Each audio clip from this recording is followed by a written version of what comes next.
PushGapRadio.com, Hamilton Park, Dallas, Fort Worth. So let me get this straight, because sometimes I'm not great at comprehending. Democrats sent out a half black man to scold whole black men about not voting for a black woman who isn't even black. That's right. Look, every time Democrats are losing, they bring out their secret weapon. Guess who it is? Barack Obama. I want Barack Obama and every Democrat out there to know you do not own black people. We are not slaves. Our chains are gone. We do not owe you anything. And we don't have to give you an account for how we choose to vote. Toby be good nigga for massa. Don't send Toby away. Toby be good for your hand, boss. You can stay here. Toby stay. Toby stay. Toby be good now. Toby be real good. Hey, welcome to Estevan TV. I'm at PushGapRadio.com. PushGapRadio.com. Bridging the gap between old school and new school radio. PushGapRadio.com. It's Dallas, baby. PushGapRadio.com, Hamilton Park, Dallas, Fort Worth. Hey, from Hamilton Park, Dallas, Fort Worth, PushGap Radio. You can't how Dallas, Fort Worth, PushGapRadio.com in Dallas and Fort Worth. Welcome back to another edition of Shaka 41 in the main event with Jackie O. Looks like the Democrats are pulling out all the stops by sending Barack Obama to rally support for Kamala Harris, but it seems like this strategy isn't sitting well with everyone. Obama recently addressed black men, urging them to back Kamala, but many feel like the Democratic Party is out of touch with what the community truly wants. They're sending out Obama, hoping to rekindle the magic of his 2008 campaign, but it's 2024 and things have changed. The criticism goes beyond just Kamala Harris, as some black voters feel like the Democrats aren't listening to their demands for real, tangible change, like reparations. Instead of engaging in genuine dialogue, it seems like Obama is being used as a figure to talk at the black community and black men in particular, rather than have an honest conversation. There's frustration that the Democrats, in the eyes of some, are relying on the same old tired-ass tactics without addressing the community's real concerns. Many feel like the DNC is trying to force a Kamala Harris as the next Obama narrative, but as people say, Kamala ain't Obama. The times are different, and the voters want action, not emotional speeches. If the party continues to overlook the tangible demands of the black community, especially with policies and reparations on the line, it could face major pushback at the polls. The message is clear. The community wants to see real benefits, not just recycled political strategies. Obama made a surprise visit to Kamala Harris's campaign headquarters in Pittsburgh.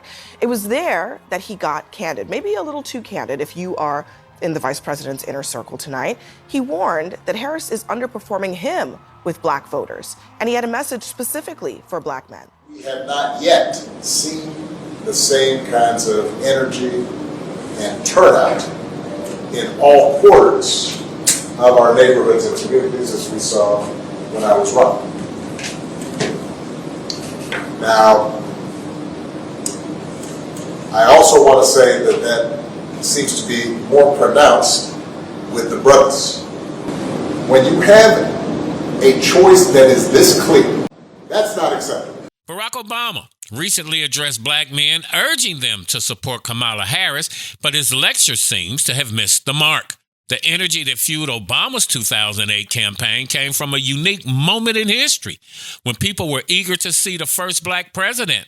However, Kamala Harris's campaign has not inspired the same enthusiasm, and there's a clear reason why. The current Democratic Party is seen as being more focused on women's issues to most men. Harris's main platform is centered around reproductive health, which is a kinder word for abortion rights. This focus has alienated many men across all racial groups who feel left out by the Democratic Party's broader agenda. Men, especially those from working class backgrounds, feel disenfranchised, and they view the party as one that no longer speaks to their concerns. Obama's decision to target black men with this message comes off as condescending because it ignores the larger systemic disconnect men are feeling toward the Democratic Party as a whole, all men. Moreover, it seems Obama chose to address black men because he knows trying to deliver that same message to working class white men would have been met with more resistance. They'd have told Barack to get the hell out their face. White men, Hispanic men, Asian men. How come you don't go talk to them like that? You think you own us. You don't. Why are black men being lectured to?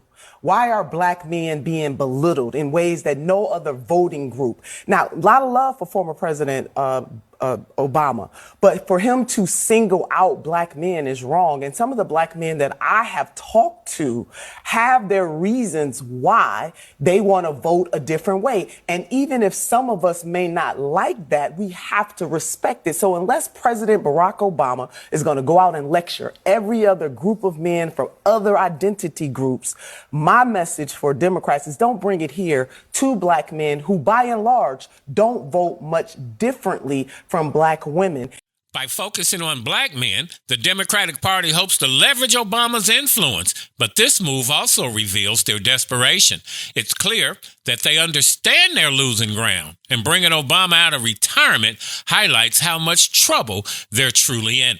Many black Americans are also beginning to recognize when they're being politically played. While there's a growing awareness about politicians' tactics, especially in online spaces like TikTok, the irony is that many still allow Harris and the Democratic Party to play in their faces. Barack Obama called a 4K questioning black men about their manhood because they don't want to vote for Kamala Harris. Tell me Democrats think black men are dumb without telling me Democrats think black men are dumb. You don't have to. Just let Obama do it. I also want to say that seems to be more pronounced with the brothers. So if you don't mind, just for a second, I'm going to speak to y'all directly. Yeah, it is more pronounced that black men aren't just voting for another Democrat because their skin color matches the same as theirs. We already did that with you. Next. On one hand, you have somebody who grew up like you, knows you, understands the struggles, and is putting forward concrete proposals. Yeah, like what? Banning assault weapons? On the other side, you have someone who has consistently shown disregard, not just for the communities, but for you as a person. But wasn't Madam VP the one who said this? So I'm not going to sit here and say I'm going to do something that's only going to benefit black people. And you're thinking about sitting out? Actually, I am. Because Pookie might be. Did he just say we got to vote because Pookie might not? Am I the Pookie? I don't even have a cousin Pookie. Speaking to men directly, part of it makes me think that, well, you just aren't feeling the idea of having a woman as president. Now black men are misogynists. Got it. That's a sign of strength, because that's what being a man is. Putting women down? Now I don't know what a man is because I don't want to vote for your buddy who's doing so bad. Clearly they had to bring you out of retirement to play this relative to the black male thing to get more black votes. There's a word for this. Not Dems are desperate. Oh, pandering. And while you're at it, Obama, kinfolk, let's be real. This ain't just about Kamala Harris being a woman. Really. It's about her track record. And that's something you can't ignore. Kamala has a documented history that shows she hasn't always been in the best interest of the black community. Her time as a prosecutor in California is filled with instances where she was seen as an adversary to black men, black women, and even black children. For example, as Attorney General, she supported laws that disproportionately impacted black men, especially in relation to truancy policies that targeted black parents. Beyond her legal record, Kamala herself openly admitted during her campaign that she wouldn't just focus on policies that benefit only black people. She stated that very clearly to all you idiots out there. So I'm not going to sit here and say I'm going to do something that's only going to benefit black people. No. You don't remember? Listen, the reality also is this. Any policy that will benefit black people will benefit all society. Let's be clear about that. Let's really be clear about that. So I'm not going to sit here and say I'm going to do something that's only going to benefit black people. No. Someone telling you they ain't going to do shit for you. So it's not surprising that black voters aren't rushing to support her just because of her gender and her so-called race. The real issues lies in the policies and her past actions that continue to raise questions about whether she truly has the best interests of the black community at heart. While Kamala has made efforts to advocate for certain communities, particularly the Asian American and Pacific Islander communities, Obama's recent remarks seem to suggest that black men criticizing her record are somehow putting her down. But let's break that down. Holding her accountable for her past actions, especially her policies that disproportionately affected black men during her time as prosecutor, isn't putting her down. It's about demanding accountability. That goes for anyone who's running for public office. When black men ask for tangible benefits, specifically for their community, like reparations or criminal justice reforms, is that putting her down? No. That's simply asking for political leaders to address issues directly affecting black Americans. Like a hate crime bill that you gave the Asians after one of them got knocked out on the streets in San Francisco. Been killing us for years. But you don't want to address the things that directly affect black Americans, just as Kamala has done for other communities. Yet, Obama's message seemed to be aimed at quieting that criticism, as if asking if these benefits is somehow undermining her. So they sent Obama to come get us and bring us back to the Democratic plantation. They sent Obama back to come get us. He insulted us. He said, I was highly offended when he said the only reason we voting for Donald Trump is because we don't want a woman in president, so we come up with, yo, nigga, shut up. Shut up. You don't speak for me. You don't speak for me. You don't speak for a lot of us. Fuck out of here. You gonna tell us what we think? Come on, man. Who the fuck are y'all? That shit pissed me off, man. Fuck out of here. You gonna tell us how we need to think and what we should think? Man, shut up, man. Fuck out of here. You gonna bring Barack Obama. He gonna play us. First y'all call us low-informed voters, low information voters, misinformed voters. Now you want to come out and throw my mama in this shit. Fuck that. If my mom's was president, I ain't voting for her. My grandmother could be my own. I wouldn't vote for them either. And they got the same radical policies. Shit pissing me off, man.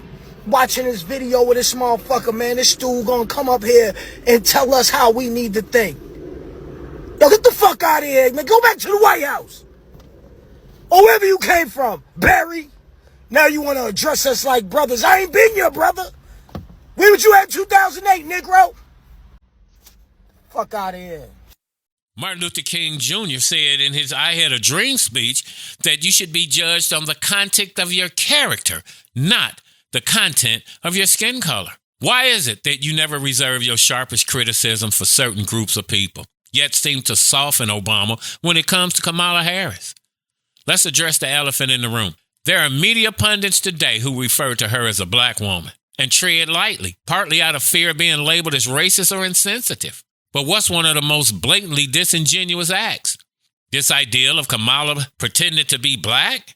It's an unsettling portrayal of identity politics that dilutes genuine racial discord. We've seen the race card played so much at this point, if someone called out the absurdity, nobody would even bat an eye. The conversation surrounding white privilege has been equally overused. Let's be real for a second. What was actual white privilege? Look at this. Joe Biden's rise to the presidency. This is a man who, throughout his political career, faced failure. Yet, here he is, a damn president. Biden's always been a failure. Obama told you the man was a failure. But you don't remember that. Yet again, this man is president. His political stumbles were overlooked in favor of balancing Obama's ticket back in the day, and were dismissed yet again when he picked Kamala. Yes. Come on. But this is what I mean. Not for her political prowess, but because she wouldn't outshine him. The same reason that Obama picked him, Sleepy Joe. Now let's look at Kamala herself. As a narcissist, she's no different. Her vice president pick of Tim Walz, when Shapiro could have helped lock down Pennsylvania, was a strategic move to keep herself in the spotlight so that he wouldn't outshine her. But the point remains. Why are media outlets so comfortable with calling Kamala Harris a black woman when her identity is complex? No other group would tolerate this shit.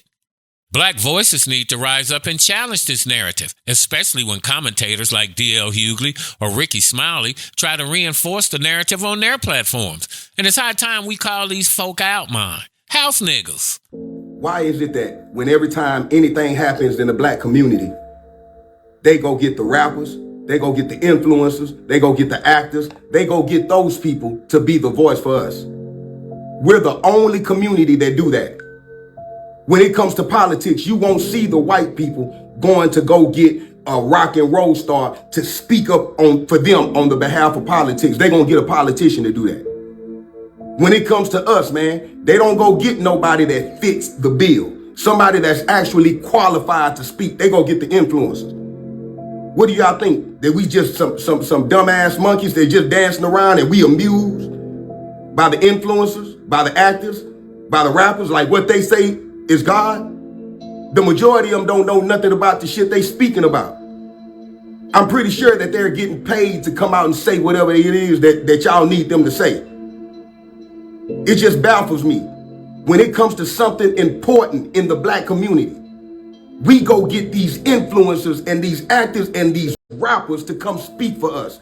The same ones that's talking about killing, you put on the stage to talk about prison reform.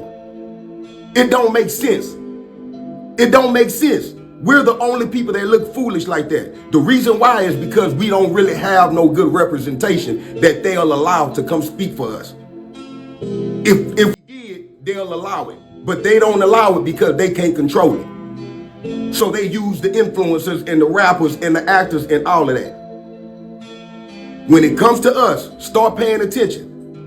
When a shooting happens, when there's bills to be passed, whatever. They don't go get nobody that's well qualified. They go get the influencers and the celebrities. And we fall for it every time. At the end of the day, a lot of us have our priorities completely upside down, fam. We made it clear to the DNC what we want. What's been owed to us for generations. We want reparations, plain and simple. After the Civil War, General William Sherman promised 40 acres and a mule to the freed slaves as part of reparations. And as far as I'm concerned, that promise still stands. It's still on the books. It's unfinished business. Yet, instead of addressing these real demands, they want to keep us distracted with promises and symbolic gestures that don't pay off. Identity politics. And you niggas falling for it. The demand for reparations is more than a footnote in history. It's a debt that's long overdue. We don't care if she black. We don't care if she a woman. We don't care if you Asian. We don't care if you Hispanic. We don't care if you're a man, woman, or transsexual, or transformer. We don't care. What are your policies? Speaking of reparations and 40 acres is much bigger than most of us realize, mine. The land value and wealth that's owed to black folk is also larger than many of us realize. Want to know what 40 acres really look like and why they didn't want us to get it? It's so that we would not surpass them in wealth and come into power and perhaps do to them what they have done to us. Check it out. Do you want to see just how big 40 acres is, as in 40 acres and a mule, the broken promise made to formerly enslaved African Americans? 40 acres is 400 basketball courts, 7 New York City blocks, 1,742 classrooms, 48,400 cubicles, 13,200 bedrooms. I got this from the Weeksville Heritage Center, and it's just one of the many visualizations that show just how much wealth black folks were cheated out of.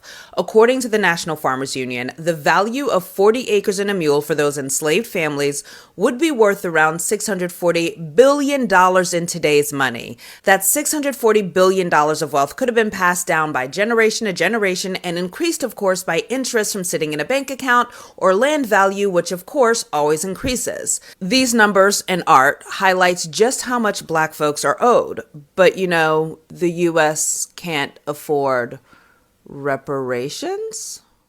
Barack Obama really got some nerve, fam. Do you know that most people's actions are driven by emotions, often without them even realizing it? The media has pushed people into a frenzy, and we've barely scratched the surface of how manipulated the left-leaning public is, the Democrats. Have you seen videos of folks going wild, like running up into people's yard, tearing down their Trump signs? They ain't came and tore down your Kamala Harris sign. What do you care who someone votes for? That's why you have choices. when it comes to chicken wings? Do you like flats or do you like drumettes? You like chocolate ice cream or you like vanilla ice cream? You like beer or you like wine? Choices. How the hell are you upset because someone's choice is different than your own? Snatching down Trump signs. You trespassing. But this is what the media has done to you. At first glance, you think these folk done gone crazy, but what's really happening is manipulation by the media. The last 8 years have been nonstop demonizing of Donald Trump, and it's gotten into people's heads. Now let's talk about Kamala Harris. People call her the city girl president. Why? Because to some, she didn't have to work hard to get where she is. It's like her rise to VP wasn't through achievement, but through selection. Again, she had to drop out of the 2020 presidential race because she couldn't even get black voters behind her. She was just downtown Willie Brown's little jump off, fam. Yet Joe Biden, under pressure from black feminists, chose her over other black women, even though she didn't win a primary or go through the real democratic process to run for president. They just shoving her in your face. And because she's black and she's a woman, when black folk gonna get tired of getting their ass stomped on, or getting played, screwed over? The nerve of Obama trying to blame black men for her lack of support is astounding. Obama didn't come to black men with policies. He came with a weak-ass plea of vote for her because she black like you. What did that get you in 2008? That shit tired, fam. Black folk tired and are done with the empty gestures and symbolism without substance. The game is up, and blaming black men isn't going to hide the real issues anymore. Let's go ahead and get the conversation started. What do you think? This strategy of Obama shaming black men, will it work this time in 2004?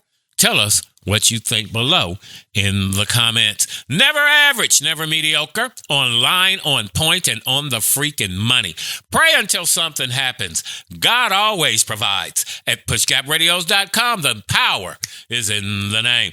Don't forget, again, like, comment, and subscribe. And we thank you for following us. And remember this, the people who follow us aren't followers. PushGapRadios.com. Dallas, baby. And we're out.